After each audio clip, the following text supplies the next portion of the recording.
L'évangile des apparences promet la paix illusoire, le succès visible et l'épanouissement personnel sans effort, mais il nous rend spirituellement stériles, fragiles et aveugles au vrai dessein divin.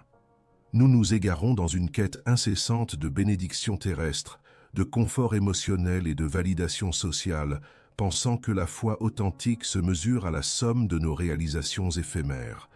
Cette recherche fiévreuse, drapée dans les atours de la piété, nous a éloignés de la source même de toute richesse véritable. Les murmures de la superficialité religieuse sont devenus un vacarme assourdissant, étouffant la voix de la vérité, et nous laissant, malgré toutes les promesses, avec une âme affamée et un cœur désorienté. Nous sommes devenus des consommateurs passifs d'une foi édulcorée, une foi qui évite le sacrifice et rejette l'inconfort, une foi qui célèbre la facilité plutôt que la profondeur. Pourtant, au-delà de ce voile de commodité spirituelle, les enseignements intransigeants de Charles Spurgeon nous ramènent à la réalité implacable, une réalité que beaucoup préfèrent ignorer.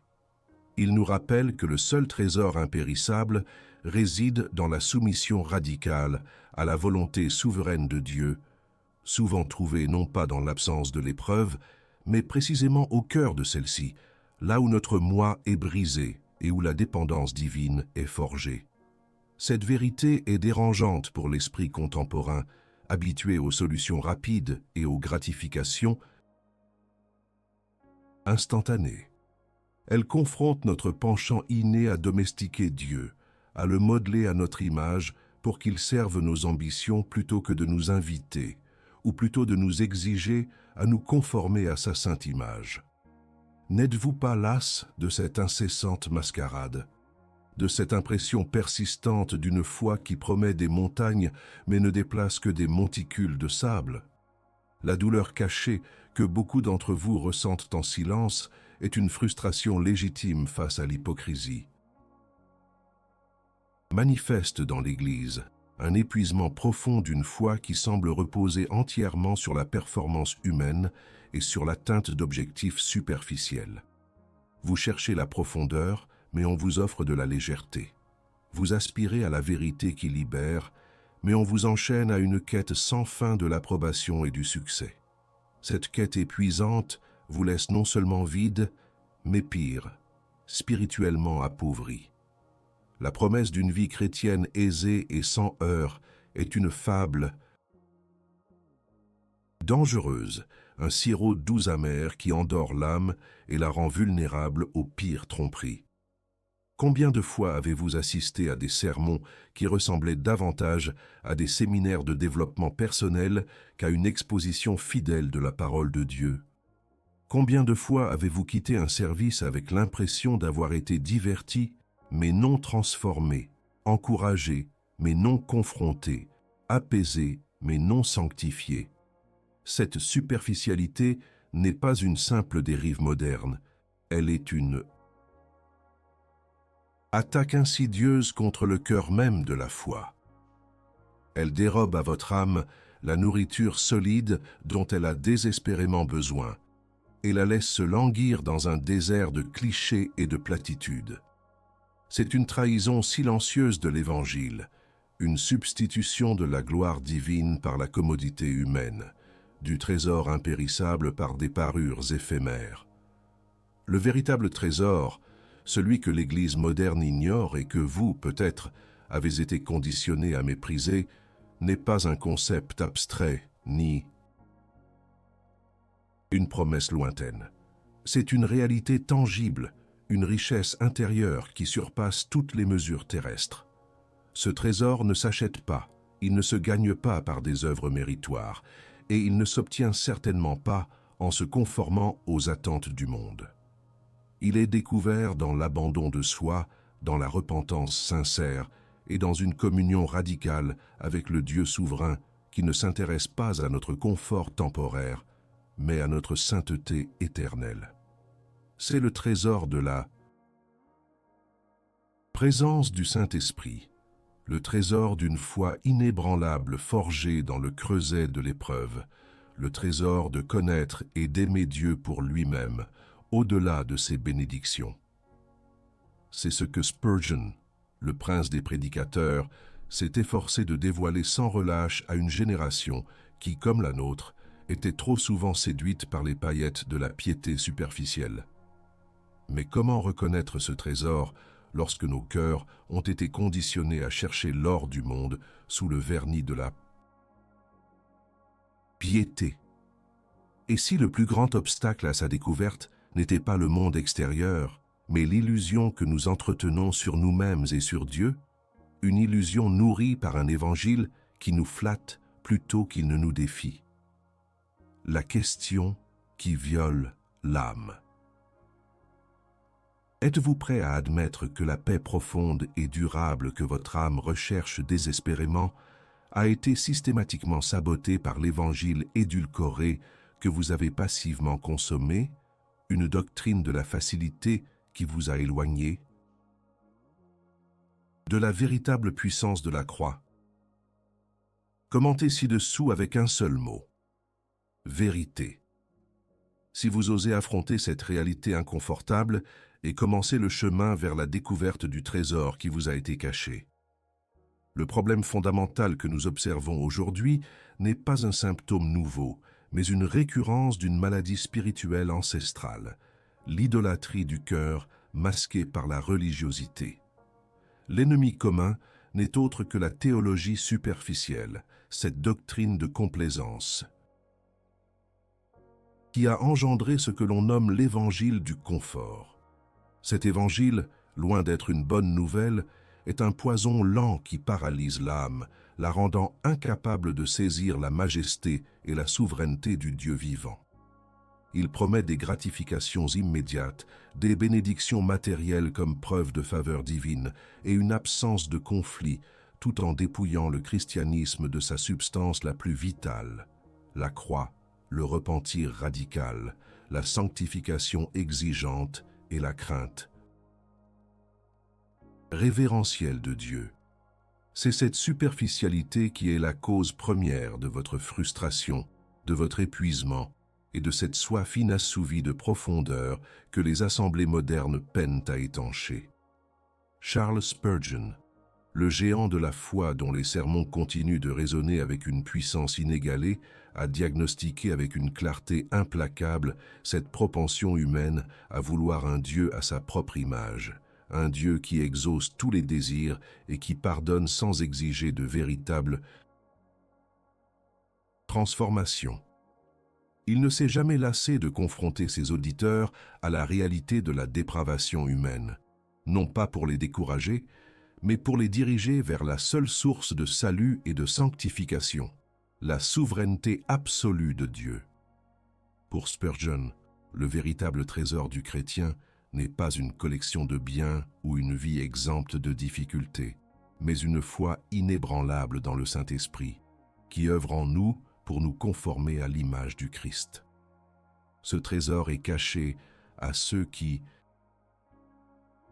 cherchent la facilité, mais il se révèle pleinement à ceux qui, par le repentir et la soumission, embrassent la voie étroite de la sanctification. La vérité biblique est claire et non négociable. Le trésor le plus précieux qu'un homme puisse posséder n'est pas la richesse accumulée sur terre, ni la reconnaissance des hommes, ni même la paix artificielle d'une vie sans défi.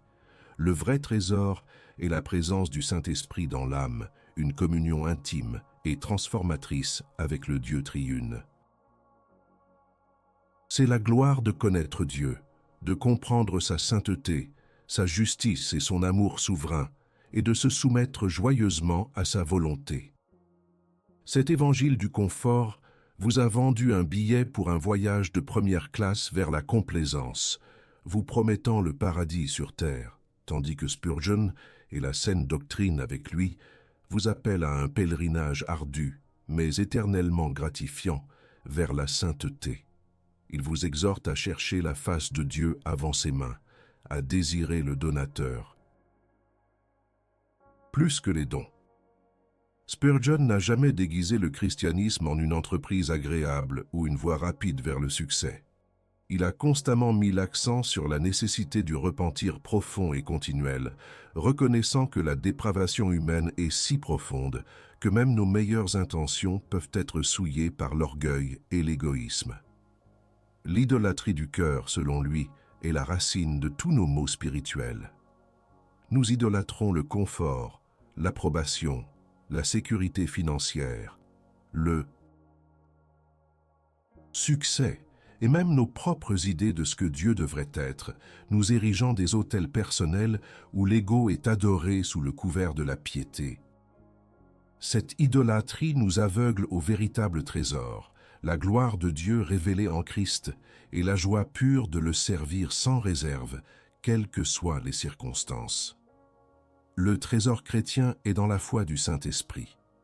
Cette phrase n'est pas une simple formule, mais une doctrine fondamentale. C'est l'Esprit qui régénère l'âme morte, qui convainc de péché, qui conduit à toute vérité et qui sanctifie le croyant. Sans le travail souverain et continu du Saint-Esprit, toute tentative de religion n'est qu'une façade vide, une performance épuisante. La théologie superficielle vous a peut-être enseigné à chercher des manifestations extérieures ou des expériences émotionnelles comme preuve de l'esprit.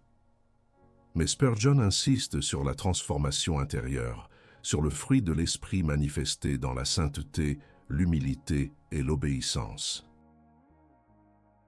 Comprenez bien, le problème n'est pas votre désir de paix ou de joie, mais la source où vous avez été instruit de les chercher. L'évangile du confort vous a dirigé vers les miroirs déformants du monde, tandis que Spurgeon vous appelle à contempler la gloire de Dieu dans les Écritures.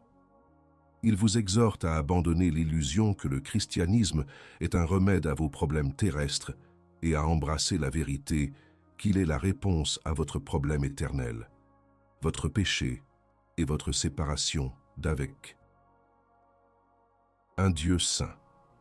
La révélation de ce trésor exige un changement radical de perspective, une capitulation de notre volonté à la sienne, une acceptation que la vie chrétienne est moins une quête de nos propres désirs qu'une participation active au dessein souverain de Dieu. Ce trésor n'est pas un secret mystique, mais une vérité ouvertement proclamée par les prophètes, les apôtres et les réformateurs. Il a été réduit au silence, non par complexité, mais par notre propre répugnance à embrasser ces implications exigeantes. Il est plus facile de s'accrocher à un Dieu qui bénit sans condition que de servir un Dieu qui sanctifie par le feu. Il est plus confortable de croire en un évangile qui promet la facilité que d'embrasser la croix, qui exige l'abnégation.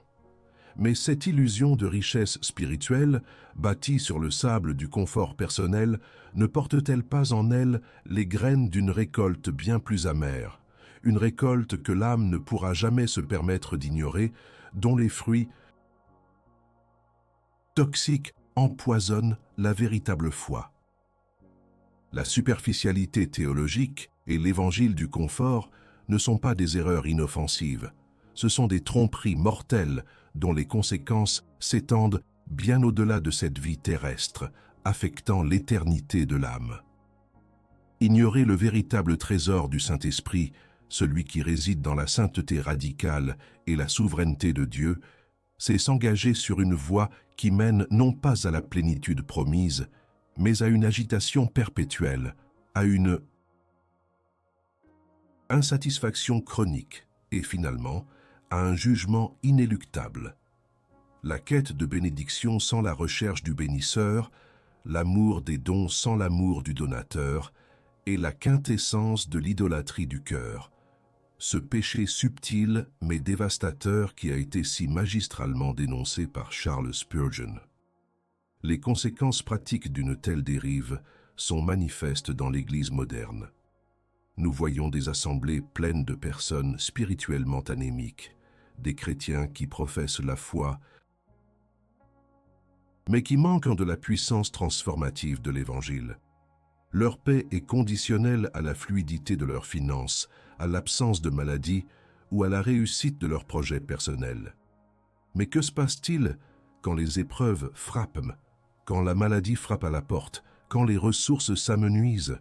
Leur foi, bâtie sur le sable des promesses de confort, s'effondre comme un château de cartes. Cette fragilité spirituelle est la preuve irréfutable que le trésor qu'ils pensaient avoir acquis n'était qu'une contrefaçon, une illusion éphémère. Utilisons des questions de confrontation pour forcer l'auto-évaluation, car l'âme ne peut être libérée tant qu'elle ne reconnaît pas son emprisonnement. Votre paix est-elle conditionnelle à vos circonstances ou à la souveraineté inébranlable de Dieu qui ordonne toutes choses pour le bien de ceux qui l'aiment? Quand les bénédictions matérielles s'estompent, votre foi s'évanouit-elle avec elles ou trouve-t-elle une ancre plus profonde dans le caractère immuable de Christ?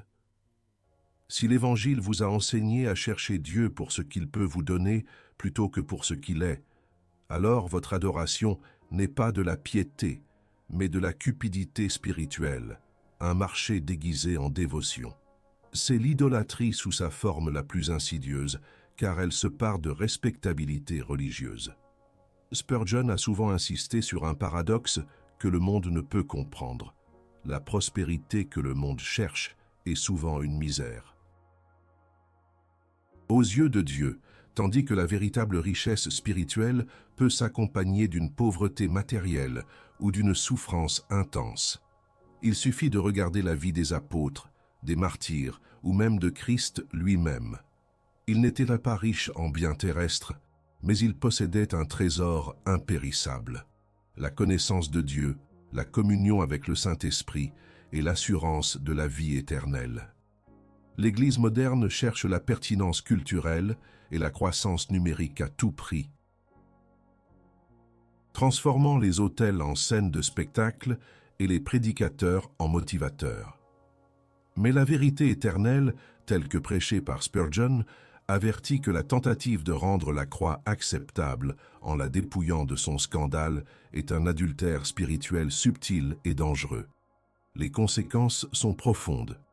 Une âme privée du véritable trésor de la sanctification devient incapable de résister aux tentations car elle n'a pas été enracinée dans la puissance de l'esprit. Elle devient vulnérable aux fausses doctrines car elle n'a pas été nourrie de la saine doctrine. Elle expérimente une crise de foi à chaque épreuve car sa confiance était placée dans des circonstances et non dans la souveraineté de Dieu. Cette agitation intérieure, cette recherche incessante de plus, sans jamais trouver de satisfaction durable, est le symptôme clair d'une âme qui a échangé le diamant inestimable de la communion divine contre des cailloux brillants de promesses humaines. Le jugement est une réalité biblique que la théologie superficielle tente d'atténuer, de repousser ou d'ignorer. Mais Dieu est juste, et il jugera non seulement les actions, mais aussi les motivations du cœur. Une foi qui ne mène pas à une transformation radicale, à un repentir sincère et à une recherche constante de la sainteté n'est pas la foi qui sauve. Elle est un voile d'illusion qui, au jour du jugement, sera déchiré, exposant la nudité spirituelle de ceux qui ont préféré le confort éphémère au trésor éternel. Pour reprendre les termes de Spurgeon, il y a un enfer à éviter et un ciel à gagner, et la folie de l'homme est qu'il court après la première tout en ignorant le second. Et si la véritable prospérité, celle qui endure les feux de l'éternité, exigeait non pas d'accumuler les bénédictions superficielles, mais de se dépouiller radicalement de tout ce que nous avons cru être sacré et de s'accrocher uniquement à Christ.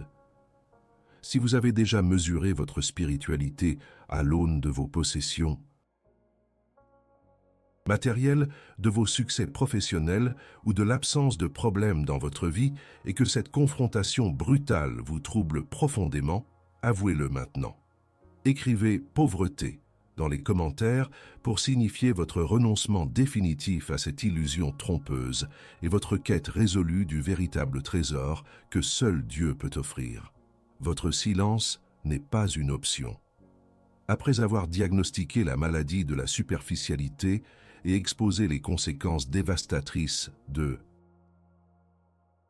l'ignorance du véritable trésor, il est temps de présenter la seule solution biblique, une solution qui n'est jamais un simple conseil ou une suggestion, mais un appel radical, une exigence divine, le repentir sincère, la soumission inconditionnelle à la parole de Dieu, le renoncement total à l'ego et l'embrassement sans compromis de la croix de Christ. Cette solution ne vise pas notre confort temporaire, mais notre sanctification éternelle. Elle ne flatte pas nos désirs, mais les crucifie. Charles Spurgeon, avec la voix retentissante d'un prophète, a toujours pointé vers l'autel, pas vers le spectacle.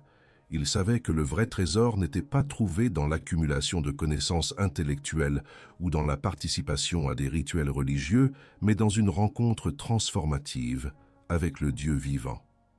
Cette rencontre commence par le repentir, une volte-face radicale de notre idolâtrie du cœur, de notre amour pour le confort, de notre quête de l'approbation du monde. Le repentir n'est pas un simple regret des conséquences de nos péchés, mais une haine profonde pour le péché lui-même, une décision délibérée de nous détourner de nos propres voies pour embrasser celle de Dieu. C'est le premier pas vers la révélation du vrai trésor, car ce n'est qu'en vidant nos mains de la boue que nous pouvons recevoir l'or pur de sa grâce. La sanctification, ce processus par lequel nous sommes rendus de plus en plus semblables à Christ, est le fruit authentique de ce trésor découvert.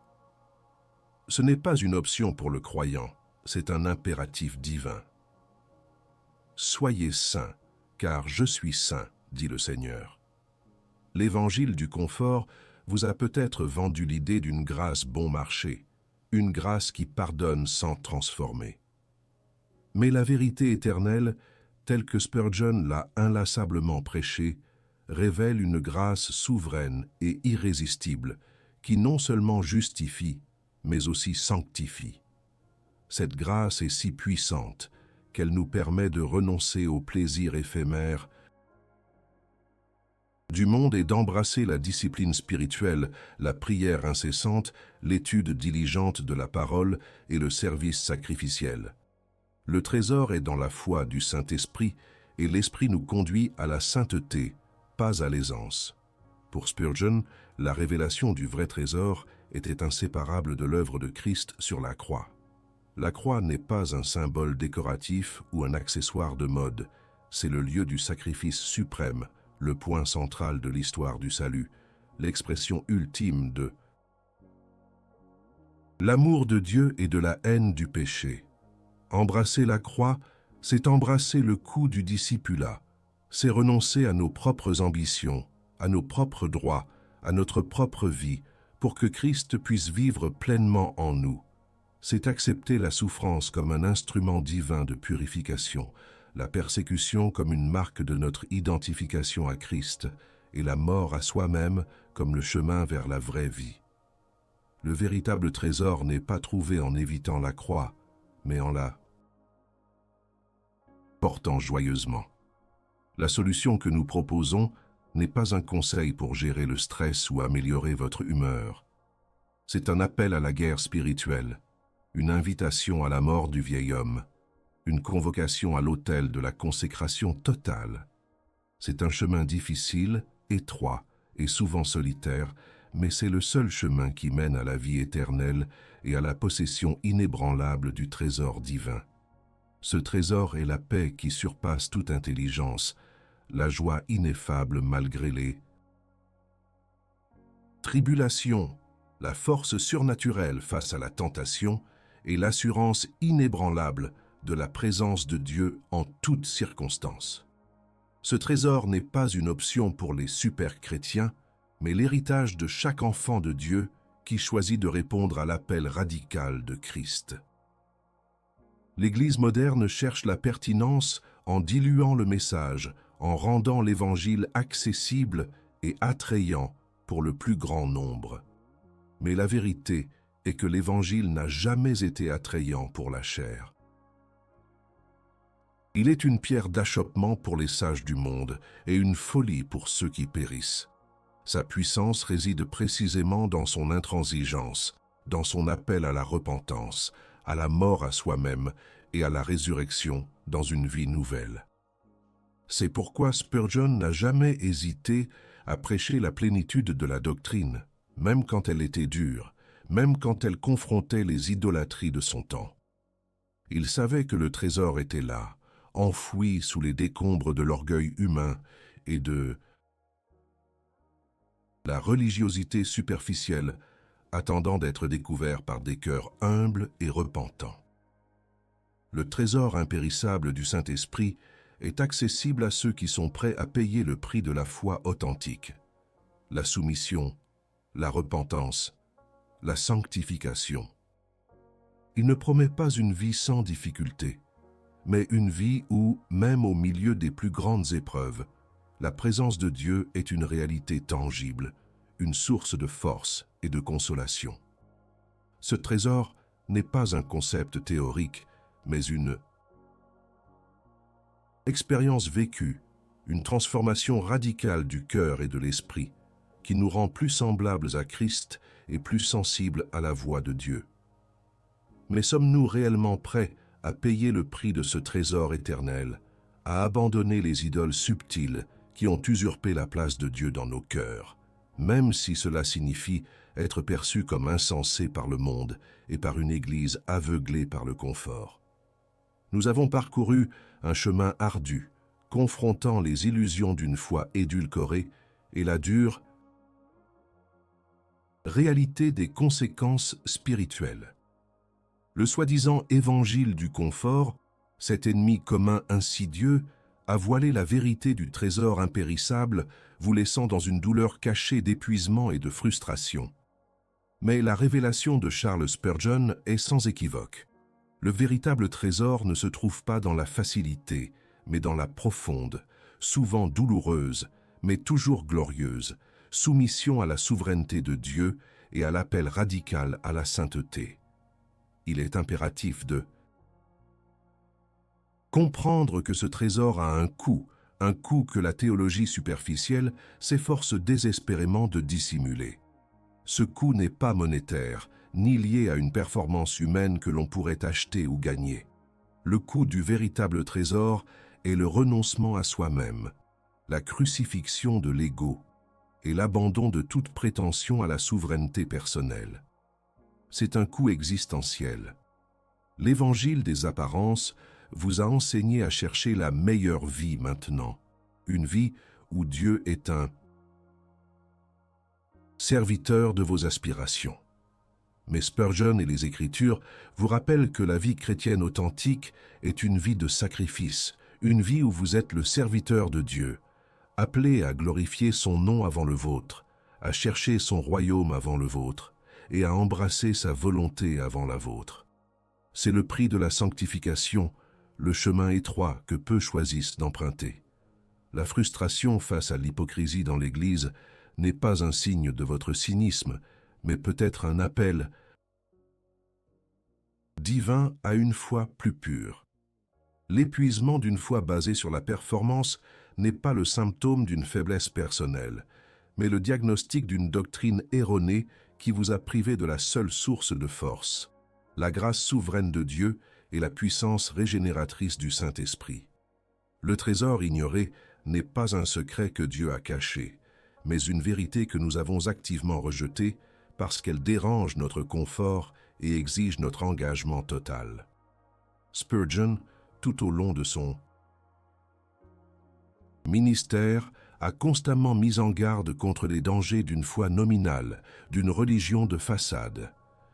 Il a compris que le cœur humain, dans sa dépravation, est un maître de l'auto-illusion, capable de créer des divinités à sa convenance pour éviter la confrontation avec le Dieu saint et juste. L'idolâtrie du cœur est le véritable obstacle à la découverte du trésor. Tant que nous adorons notre confort, notre succès, notre réputation, ou même nos propres idées de ce que la spiritualité devrait Êtres, nous restons aveugles à la richesse inestimable qui nous attend dans une communion profonde et radicale avec Dieu. Le jugement est une réalité solennelle et une foi construite sur le sable des promesses de prospérité et de facilité ne pourra y résister. Seul le trésor du Saint-Esprit, qui se manifeste par une vie de repentir, de sainteté et de soumission à la parole, peut nous donner l'assurance de nous tenir devant notre Créateur. Ce n'est pas une question d'être bon ou de faire suffisamment d'œuvres, mais d'avoir été transformé par la grâce de Dieu, d'avoir été enraciné en Christ par le pouvoir de l'Esprit. Le coût de ce trésor, en fin de compte, est notre vie ancienne, échangée contre une vie nouvelle, une vie où Christ est tout et où nous ne sommes rien. C'est une perte qui est le plus grand des gains. La vraie prospérité divine n'est pas l'abondance de biens, mais l'abondance de la grâce. Ce n'est pas la popularité aux yeux du monde, mais la faveur aux yeux de Dieu. Ce n'est pas une vie sans douleur, mais une vie où la douleur est sanctifiée et utilisée par Dieu pour forger un caractère à l'image du Christ. Cette richesse de l'âme surpasse infiniment la libération financière que l'on promet dans les évangiles modernes du confort. C'est une richesse qui ne peut être volée, qui ne peut être détruite et qui perdure bien au-delà des limites de cette existence terrestre. Spurgeon a découvert cette richesse, non pas en cherchant les compliments ou les richesses, mais en s'immergeant dans la vérité immuable de la parole de Dieu et en se soumettant sans réserve à la volonté de son Sauveur. Il a compris que le trésor n'était pas une récompense pour la foi, mais la foi elle-même, donnée par le Saint-Esprit. C'est la capacité de persévérer, de souffrir avec joie, de se repentir avec humilité et de servir avec zèle, tout cela par la puissance qui ne vient pas de nous, mais de Dieu. Car le choix se tient devant nous. Continuer à caresser l'illusion d'une foi facile qui promet tout, mais ne livre rien d'éternel, ou embrasser la vérité abrupte qui forge des âmes inébranlables. Mais que signifie réellement embrasser une telle vérité dans un monde qui nous pousse constamment vers la facilité? Et comment cette décision résonne-t-elle à travers l'éternité? La profondeur des enseignements de Charles Spurgeon, loin d'être un écho lointain d'une ère révolue, résonne avec une pertinence déchirante dans notre siècle assoiffé de superficialité. Le trésor qu'il a inlassablement dévoilé n'est pas une relique du passé, mais un héritage inébranlable pour chaque âme qui ose le chercher avec un cœur sincère. Cet héritage n'est pas une philosophie complexe ou une série d'étapes à suivre. C'est la personne de Jésus-Christ, révélée par les Écritures, appliquée à nos cœurs par le Saint-Esprit, et vécue dans une soumission radicale à la souveraineté divine. C'est le chemin de la sainteté, de la repentance et de la véritable dévotion qui seul peut soutenir une âme à travers les tempêtes de la vie et les feux du jugement. L'évangile du confort, avec ses promesses édulcorées, s'effacera comme de la brume au lever du soleil éternel. Les bénédictions matérielles, si ardemment convoitées, se désagrégeront en poussière. Mais le trésor impérissable du Saint-Esprit, la richesse intérieure d'une communion avec Dieu, la certitude de son amour et la puissance de sa transformation, cela demeurera. C'est le fondement sur lequel les géants de la foi ont bâti leur vie, et c'est le seul fondement qui peut soutenir la vôtre. Leur héritage n'est pas dans les monuments qu'ils ont laissés, mais dans les âmes qu'ils ont conduites à Christ par la prédication intransigeante de la parole. Cet appel à chercher le trésor ignoré n'est pas une invitation à une existence sans défi. Au contraire, il est une préparation à une vie où les épreuves seront nombreuses, mais où la grâce de Dieu sera toujours plus grande. Il est une promesse que même dans la vallée de Madminman, l'ombre de la mort, la présence du berger sera une lumière inextinguible. C'est cela, la véritable prospérité divine, non pas l'absence de souffrance, mais la capacité de glorifier Dieu au travers de celle-ci, de grandir en sainteté et en dépendance. La vraie foi résiliente ne se forme pas dans des conditions idéales, mais dans le creuset de l'adversité, lorsque toutes les autres béquilles sont brisées et que seul Dieu demeure. Ce trésor est la source de cette résilience, la fondation qui ne cède pas, la vérité qui ne vacille jamais. Il vous positionne non pas comme une victime du monde, mais comme un témoin puissant de la puissance transformatrice de Dieu, un témoignage vivant de la profondeur de son amour et de l'étendue de sa souveraineté. L'âme qui s'est emparée de ce trésor ne craint pas le jugement, car elle sait que son Rédempteur est vivant et qu'elle a été rachetée par le sang de l'agneau. La question n'est plus de savoir si ce trésor existe, mais si votre âme osera un jour le réclamer. Et quelle action concrète cela exige-t-il de vous, ici et maintenant, pour passer de la simple écoute à une obéissance radicale? Arrêtez-vous un instant. Si cette vidéo a fait plus que simplement toucher votre intellect, si elle a remué les profondeurs de votre âme et confronté les illusions que vous aviez chéries, alors il est temps d'agir. L'inaction n'est plus une option pour celui qui a entrevu la vérité. La contemplation doit mener à la consécration, la conviction à l'action. Montrez votre gratitude pour cette nourriture solide qui fortifie l'âme et démasque la superficialité. Votre soutien n'est pas une simple transaction, mais un acte d'alignement avec la vérité. Laissez un super thanks démontrant votre appréciation concrète pour cette doctrine sans compromis. Mieux encore, devenez membre de la chaîne. En vous joignant à notre communauté, vous ne faites pas qu'apporter un soutien financier.